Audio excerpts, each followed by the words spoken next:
Na tukiangazia mengine ni kwamba mamia ya wanawake katika kaunti ya Tana River wamenufaika na mafunzo yanayolenga kuwapa nafasi za ajira katika masuala ya uchumi wa baharini.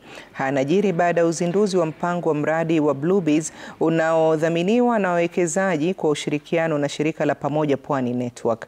Wanawake zaidi ya 700 wamenufaika na hatua hiyo ya kupata mafunzo tofauti kama vile jinsi ya kutangamana kibiashara katika mitandao pamoja na jinsi ya kupata mtaji. Community enterprises. Wakati huu nataka kumuita. Hiyo ndio ile inaitwa Irish.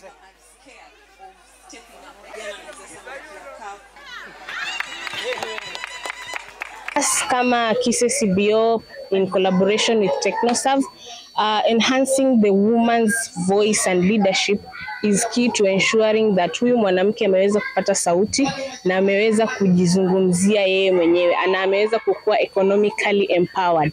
Mafunzo yenye nimepokea yamenisaidia kukuza biashara yangu ya samaki, kumchukua yule samaki baharini, kumuhifadhi, kutumia ice, kumsafirisha na kumpeleka kwa market. Kuna kipengele katika Bluebees ambao ni enhanced leadership ambao tuna target young women. Tunataka wanawake wapate ile confidence ya kusimama katika leadership positions, ya kupaza sauti zao ili waweze kusikika.